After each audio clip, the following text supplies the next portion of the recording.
working for the last 20 minutes. I'm over my ex. I'm over my ex.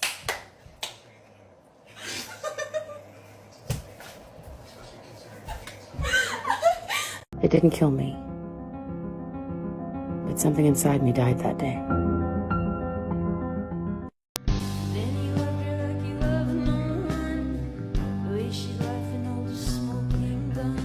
Но я так хотел, чтобы все оставалось как раньше. Все на свете боятся перемен, По. Перемены не всегда к худшему. А иначе зачем я меняю меню в ресторане? Если что-то оставить без изменений, то рано или поздно оно потеряет свой вкус. All three of us were drowning, and we didn't know how to save each other. But there was an understanding that we were all drowning together. He's probably decided to leave me alone for good now, which is fair enough. I screwed it all up again. Classic Tory.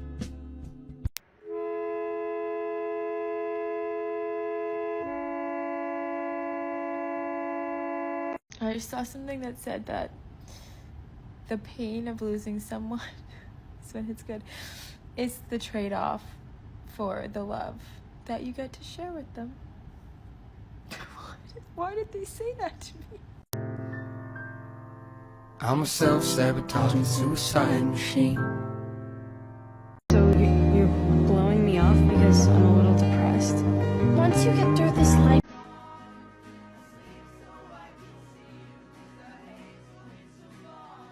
But look at you. Look how far you've come. You faced your trauma. And you came out on the other side. And I'm sorry to get a little emotional, but there were some times there when I was really... I keep going back to that moment in the ICU when she looked at me and... I see you. I see you. My mother is... Men fall in love with what they see. Women fall in love with what they hear, which is why women will always wear makeup and men will always lie. Oh, man. If my parents ask me about it, I probably won't tell them the truth because I don't want them to worry that I might get bad again. You know what sucks more than anything? Tell me.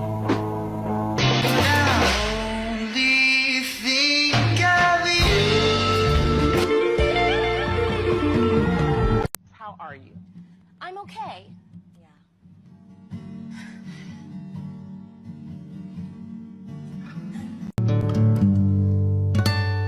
You can let it go.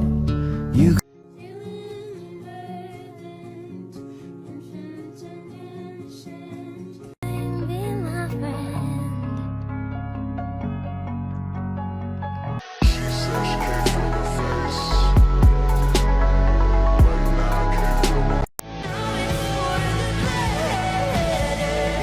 Talk down on yourself whenever possible. My life is shit.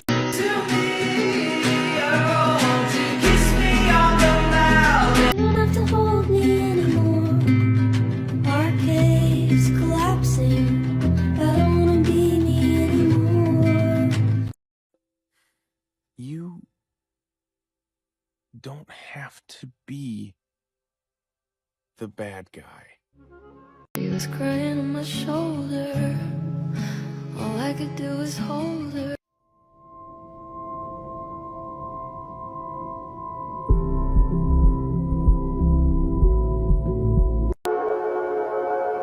I think you might have accidentally saved my life.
sorry. You were the best, but you were the worst, as sick as it sounds.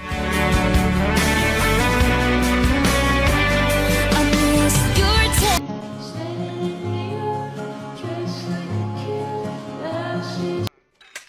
I don't want to live in a hole anymore. It makes me feel poor. We are poor, but we're happy. Come see, come ça.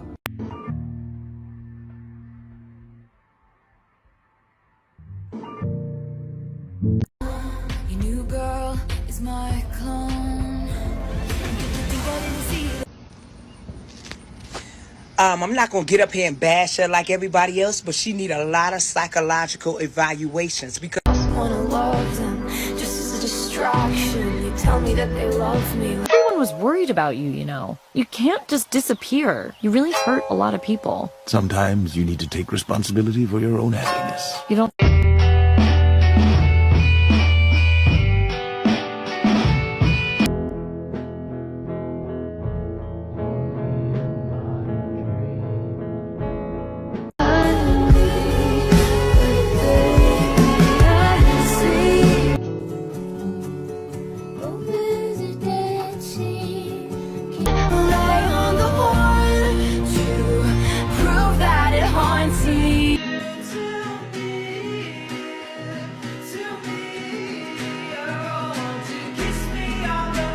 I gave up billiards, I gave up everything you didn't like. I'm happy I did. It's fine, and I waited, and I never complained because I figured you loved me, Joe.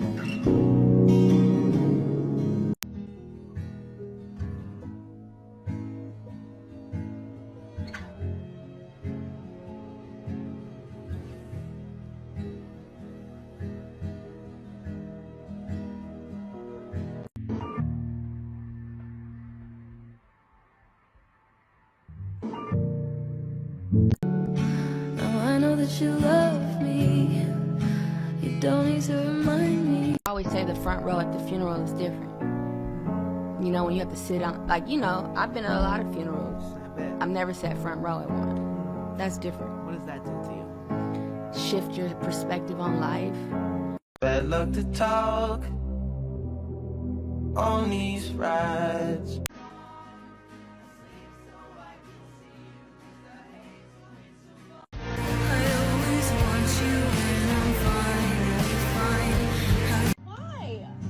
Why do you keep fucking lying to me and quit love bombing me? I cannot believe I wasted my entire fucking summer on you. I've lost it all, I'm just a silhouette. The monster's gone, he's on the run, and your daddy's here.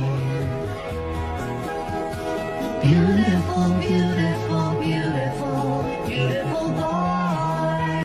Но я так хотел, чтобы все оставалось как раньше.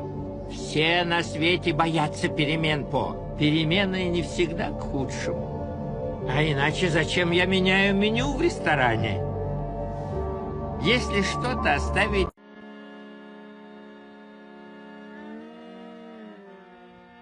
I'm gonna give you the advice that I wish someone would have given me, because it's true and you need to hear it. You're not supposed to understand it, how they could do that horrible thing, because you are a better person than they are. You have a better heart, and their pain that they took out on you is not yours to make sense of. Loving someone doesn't make them a good person. You said some things that I can't unabsorb. You turned me into an... We go days without having a meaningful conversation. And I used to miss you so much when that happened. And one day, you're gonna look around and you're gonna realize that everybody loves you, but nobody likes you. I try.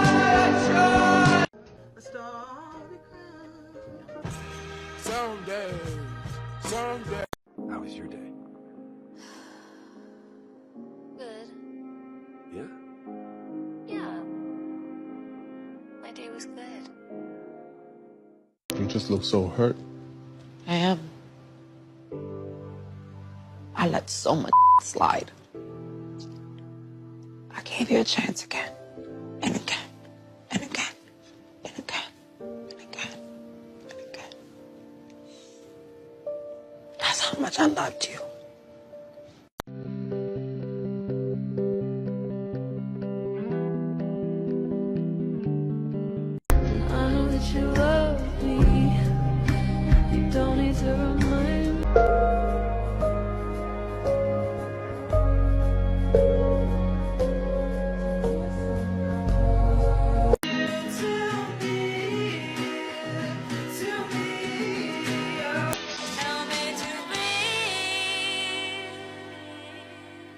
and you don't seem to understand.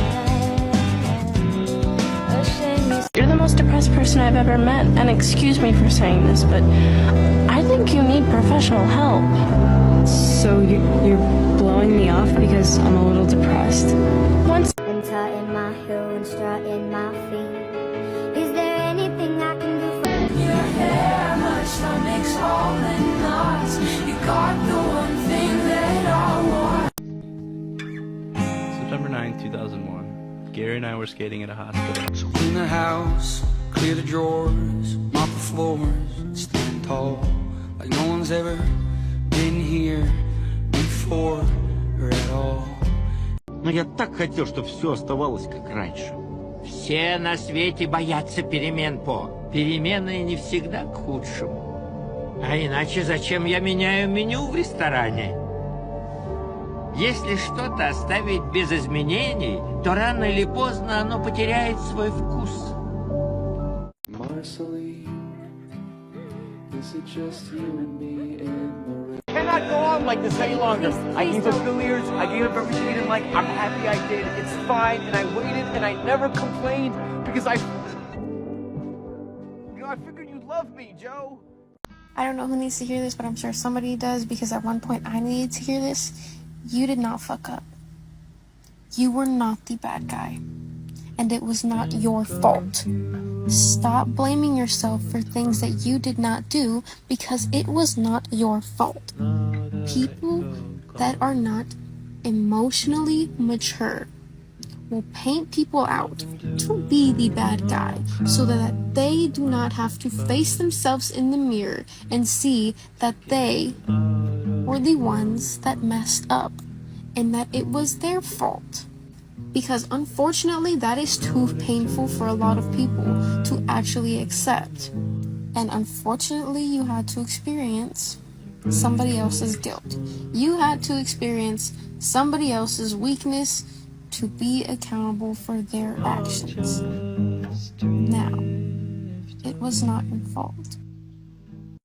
But if you're looking for something new, I know somebody that you could choose. What about me? What about me? What about me and you together? Something that could really last forever. What about me? What about me? Yeah. What about me and you together? Something that could really last forever.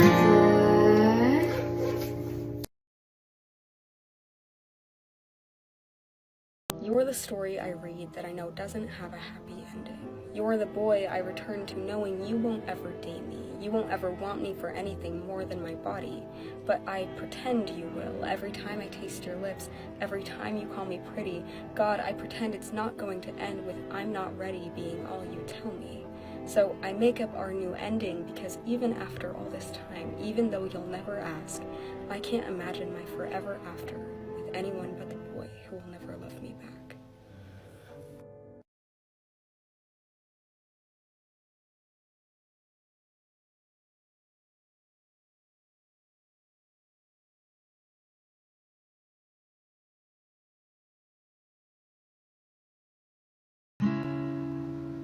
Tell me you love me, come back and haunt me. Oh, when I rush to the start,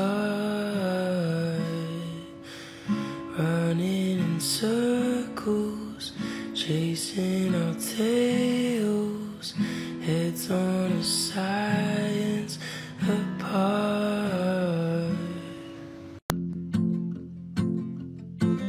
I've been holding my breath. The girl that came after me looks nothing like me. So if he really does... I'm so terrified that I'll never like anyone the way that I like you.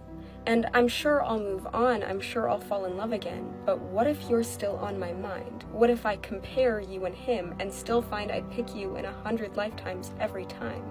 If only I could have had you, if only I could have while he's kissing me, while he's giving me a ring. I'm so terrified that he'll give me his hand, and I'll wish it was you holding mine instead. What if I never like anyone more than I like you?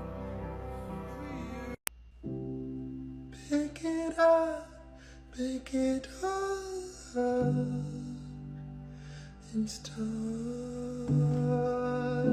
again.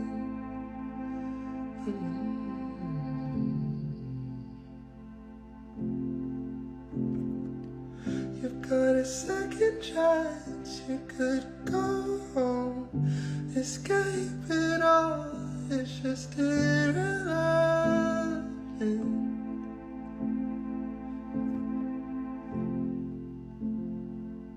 It's just medicine.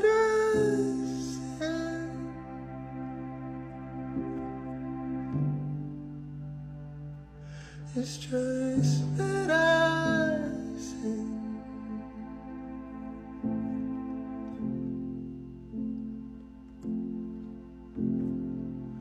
You could still be what you want to.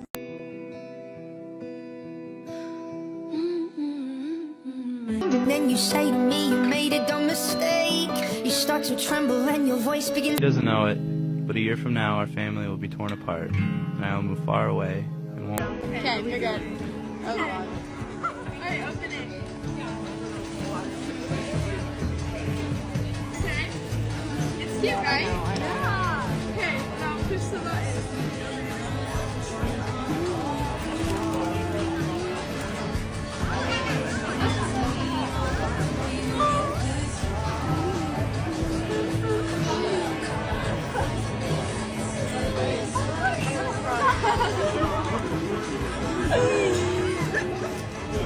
Stop stopping in the corner and going up right now.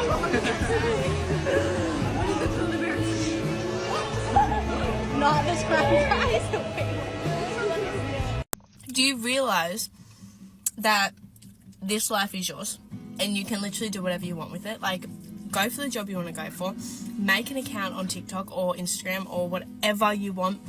Just do it, post the videos and go travel the world and go meet new people and just do it. Just go live your life, because none of us are promised tomorrow. None of us know when our last day on earth is. Today could be our last day. Did you spend it as if it was your last? Did you spend it as if this life is yours? Or did you spend it worrying about what other people think? You just gotta go live this life for you, because it's your life. You know, do what makes you happy, do what makes you smile, and just continue being you. Yeah, you're not gonna like this, but I'm gonna be the one to tell you. It's your therapy time. You need to start thinking for yourself. You go to everybody else for their advice, their opinions, for what they think that you should do. Not only with certain things in your life, but your relationships. All aspects of your life, you go to other people. Why? Why don't you trust yourself enough to do that? Why don't you allow your intuition to take the lead and stop ignoring it? Trusting yourself is hard, especially when you're a people pleaser. You always want to go to other people so they can tell you what you want to hear, but not what you need to hear. Because the thing is you know what's right for you. You just don't want to admit it to yourself. Other people can't tell you what is right for your life. Other people can't tell you who you need to be with. Other people cannot tell you what makes you happy. Other people can't tell you what makes you you. Only you can do that. So I need you to start trusting yourself. Getting advice from people is one thing. Letting others lead your decisions in your life is another. Become the only person that knows you best. Don't ever come to a point in life where everyone knows you better than you know you. You're the only one who's going to guide yourself through life. Everyone's opinions are just noise, but it's not their life, it's yours. Start trusting yourself. You know what's good for you, okay? I love you. And I'll talk to you soon.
It's a pain that I caught you at a bad time. It's a shame that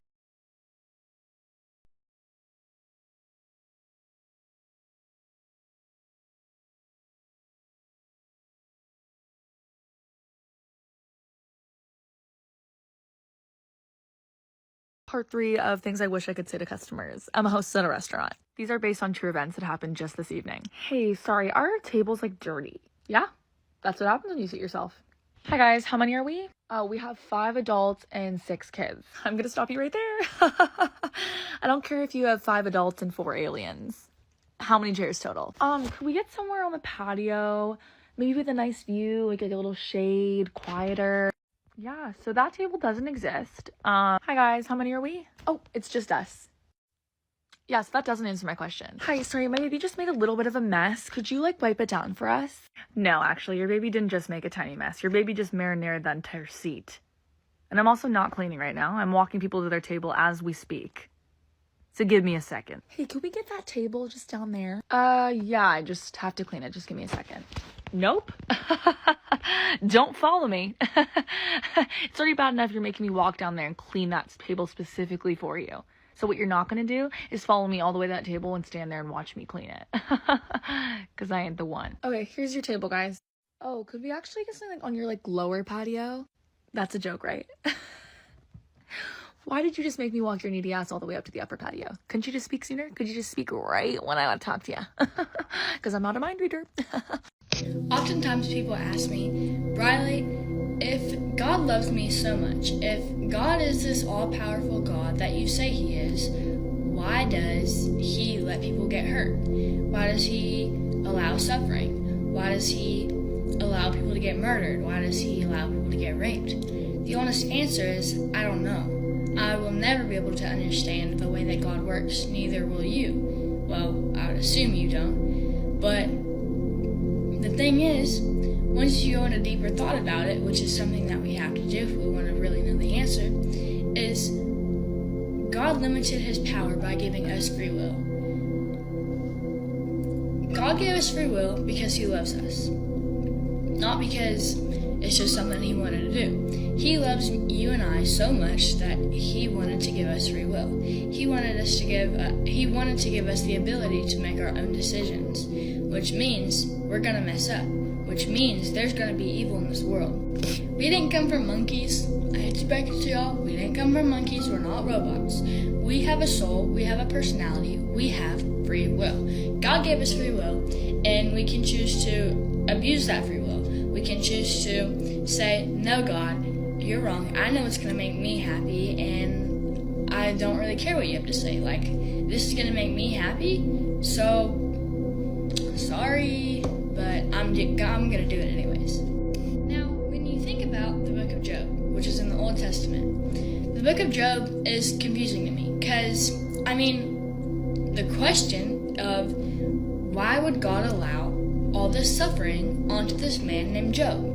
He was a follower of him, and he dedicated his life to him. Why would he allow the devil to do all these things? Why would he allow his whole and all of his workers, all of his slaves to die? I mean, they had families too.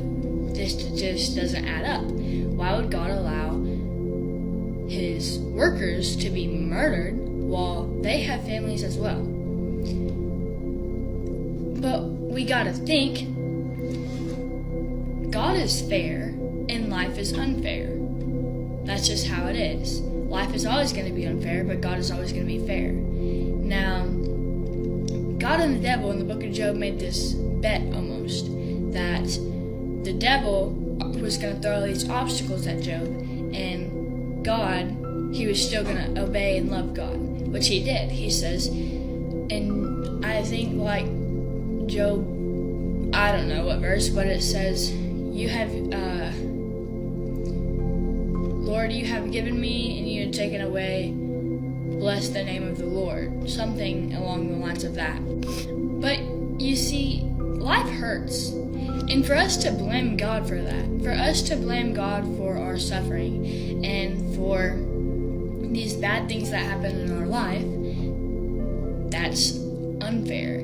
It's not fair to us to look up at God and be like, why are you doing this to me? I'm no longer gonna follow you because you've done nothing but had me suffer. Which, that's not God's fault. God created us with free will. He created everyone with free will.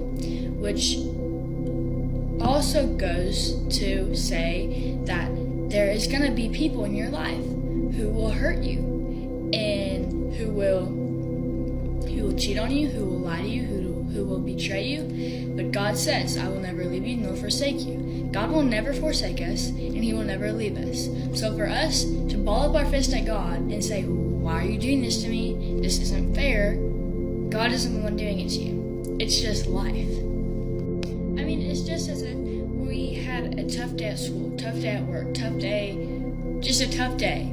Say your mom calls you, or you see your mom, and she's like, how's your day? And you just completely start going off on her. That's misplaced anger. It's not her fault that you're having a bad day, but instead of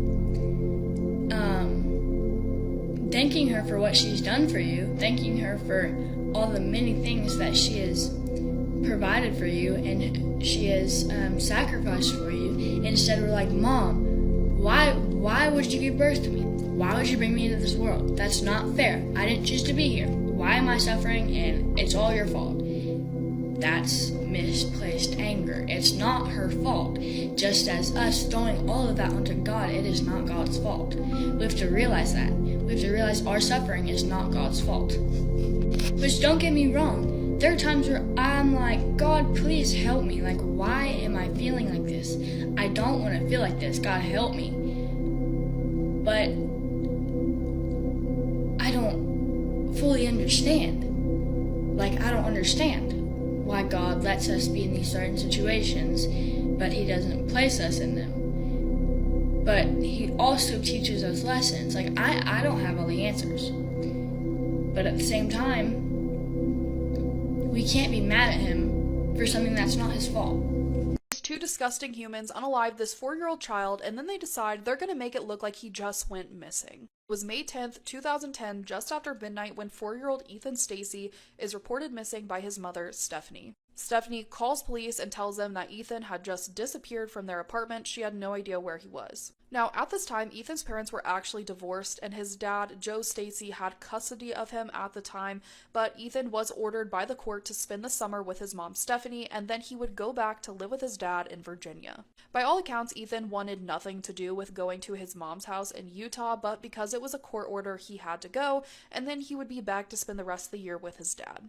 Now, by the time Ethan came to live with Stephanie, she had this new boyfriend, the devil himself, Nathan Sloop. Ethan had actually been caught sending threatening and violent text messages to Joe before Ethan's move, which is a huge red flag, and many people believe that Stephanie didn't even want custody of Ethan, she just wanted to hurt Joe. Now, on the day that Stephanie reports Ethan missing, according to Stephanie, she puts Ethan to bed around 11 p.m., and when she went to go check on him just an hour later, he up and vanished, was nowhere to be found. Stephanie goes on to tell police that Ethan had disappeared in the middle of the night 5 separate times in just the short 10 days he was staying there. So detectives are kind of side-eyeing Stephanie at this point because Ethan was 4 years old, and let's be real here, why is a 4-year-old sneaking out in the middle of the night? But anyways, this is a huge concern to everyone, and detectives search the entire apartment and area surrounding to find Ethan, and they don't find anything. In fact, they go door to door searching neighbors' apartments, and still nothing. He vanished without a trace. Well, detectives learned that upon Ethan arriving to his mom's house in Utah, Ethan would speak to his father every day until then suddenly it just stopped. And Stephanie always had an excuse as to why Ethan could not speak to Joe. At one point, Stephanie tells Joe that Ethan can't come to the phone because his jaw was a mess due to an allergic reaction from grapefruit, and she needed to cut his nails so he couldn't scratch his jaw anymore. Just really odd excuses. Investigators start questioning Stephanie and Nathan, and they quickly realize that their stories do not match up, and there's just too many inconsistencies to ignore at this point. When Stephanie and Nathan are confronted with these inconsistencies, they break down and confess that Ethan is actually dead. In fact, Nathan tells investigators that they both buried him on Powder Mountain, and Stephanie and Nathan were immediately taken in, and law enforcement began searching the area of Powder Mountain, and that is where they found little Ethan. Ethan was wrapped up in 8 plastic bags and had been buried alongside a broken hammer, a broken shovel, and lighter fluid. This is truly disturbing, and I'm really sorry for the details, but after examining Ethan, it was apparent that he died from multiple things, including scalding, blunt force trauma, aspiration pneumonia, dehydration, over-medication, and he had suffered burns over 17.5% of his body. Everyone's baffled because this is Stephanie's child and Nathan's girlfriend's child, so detectives begin digging into their backgrounds and they unravel this entire timeline of events that led to Ethan being this victim of a disturbing crime. Before Stephanie met Nathan, Nathan had a really long criminal record. Between 2000 and 2003, Nathan had multiple convictions, including criminal mischief, disorderly conduct, and lots of drug possession charges. He spent time in jail multiple times for these. Then, as investigators dig further, they find out that a few days after Ethan's arrival, Nathan began abusing Ethan, and on May 5th, Nathan beat Ethan in his room. The story goes that Stephanie comes into the room and sees that her child is severely injured, and she decides they're not going to get medical attention for him because she doesn't want to lose her boyfriend, and she doesn't want her boyfriend to get arrested for child abuse charges. He already has a lengthy record. On May 6th, Stephanie and Nathan go get married, and they lock Ethan in his bedroom just to keep him away from everyone so no one can see what kind of condition he's in. When they get back from their wedding, the abuse continues, and Nathan decides to take it up a notch, and Ethan was forced to drink large amounts of water and Kool-Aid over the period of 2 hours, along with lots of medication to ease his facial swelling. On May 7th, Stephanie returns home from the store to find Ethan suffering from severe burns, and Nathan claims that this was an accidental bathtub burn, but Stephanie didn't believe this, and Stephanie examines Ethan's injuries, and she finds that Ethan has feces in his mouth. Now, on May 9th, Stephanie goes to the store again, and when she gets home, Nathan tells her that Ethan is dead. Stephanie still chooses not to go to the police or get any help for Ethan. Instead, Nathan and Stephanie decide they're going to come up with this plan to dispose of Ethan and then create some kind of story to tell police. So Nathan then drives Ethan's body out to Powder Mountain where he buries him, and afterwards he takes Stephanie to her son's gravesite so she can say her final goodbyes. If all of this isn't bad enough, investigators find photos of Ethan on Stephanie's phone that show his condition progressively getting worse. There's a video that shows Ethan saying, "I'm having fun with Nathan, he's not scary anymore," and then they make Ethan look at the camera and say that he does not like his dad. In the end, both Nathan and Stephanie pleaded guilty, and Stephanie was only sentenced to 20 years to life, while Nathan only got 25 years to life. This is truly sad, heartbreaking, disgusting. These are despicable human beings to do this to anyone, let alone a 4-year-old child. I'm really interested to hear what you guys have to say about this case, so let me know down in the comments what you guys think. If there's a case you'd like me to cover, feel free to comment that as well. Thank you guys so much for your love and support. I really appreciate it, and I look forward to seeing you guys next time.